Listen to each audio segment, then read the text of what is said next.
సురేష్ గారు వినిపిస్తుందా నా వాయిస్ మీకు?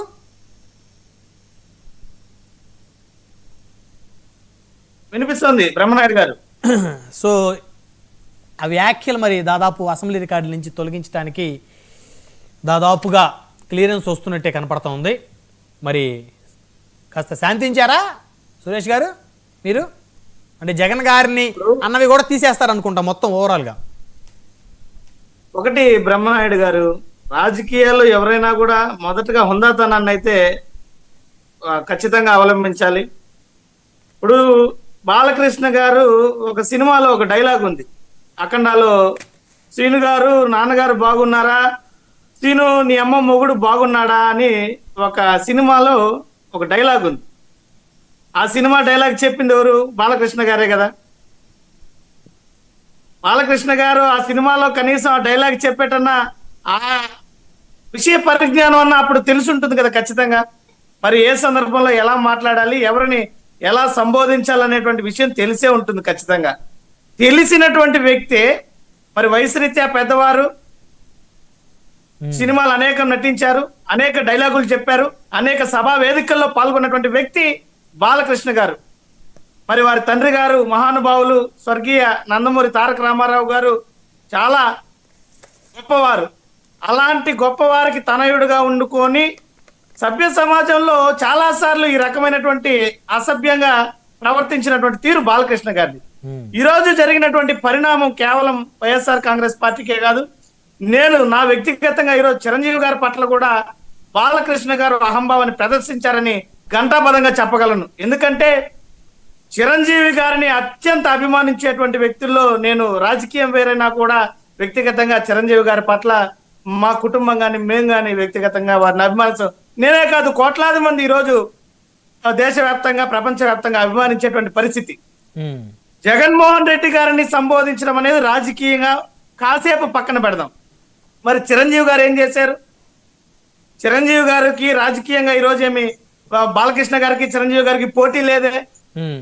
ఇండస్ట్రీలో కూడా ఏ రోజు చిరంజీవి గారు చిన్న మచ్చ లేనటువంటి వ్యక్తే. మరి చిరంజీవి గారిని ఈరోజు వాడు వీడు అనే ఉద్దేశం వచ్చేలాగా ఎవడో గట్టిగా మాట్లాడితే పోయి వాళ్ళు చెప్పేది ఏంది నాన్ సెన్స్, ఇదా? ఇది హుందాతనాన్ని తెలియజేస్తుందా? అంటే ఇక్కడ ఒకటి అంటే వాస్తవాలు మనం వాస్తవాలుగా మాట్లాడుకుందాం. ఉన్నటువంటి రగిలిన చిచ్చు చాలు, దాంట్లో మళ్ళీ మనం పెట్రోలు డీజిల్ పోయాల్సిన అవసరం లేదు. చిరంజీవి గారిని వాడు వీడు అనేది బాలకృష్ణ గారు అనలేదు. ఒక నిమిషం నేను చెప్పేది వినండి.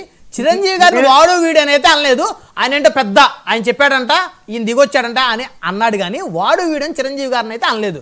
మరి ఒకసారి మీరు చూడండి. బ్రహ్మనాయుడు గారు, ఇది నేను ఇందాకే చెప్పా, రాజకీయంగా కాదు వ్యక్తిగతంగా మాట్లాడుతున్నాను ఈ విషయాన్ని కూడా మీకు స్పష్టం చేశా. అవునండి, నేను ఒక చిరంజీవి గారి పట్ల చిరంజీవి గారిని అభిమానించేటువంటి వ్యక్తిగా మాట్లాడిన మాటలు ఇది. ఇందులో నాకు ఎటువంటి మొహమాటం అభ్యంతరాలు లేవు. నేనేం చెప్తున్నానంటే, కామినేని గారు మాట్లాడుతూ చిరంజీవి గారు అన్నారు, మీరు విన్నారో లేదో? అవును. మరి బాలకృష్ణ గారు మాత్రం ఎవడో పోయి గట్టిగా అడిగితే, ఎవడో పోయి అంటే ఎవడో అంటే ఏంటి, మళ్ళీ అది ముగిస్తా చివరిలో నాన్ సెన్స్ అని ముగించారు. ఇక్కడ నేనేం చెప్తున్నానంటే, రాజకీయ విభేదాలు ఎప్పుడు కూడా రాజకీయాల్లో ప్రతిరోజు సర్వసాధారణంగా జరుగుతూనే ఉంటాయి. కానీ ఈరోజు చిరంజీవి గారు అసలు సభలో లేనటువంటి వ్యక్తి, రాజకీయాల నుంచి కూడా ఆయన విరామంలో ఉన్నటువంటి పరిస్థితి. వారి పట్ల ఈరోజు మాట్లాడటం మంచి పద్ధతి కాదనేది నా ఉద్దేశం.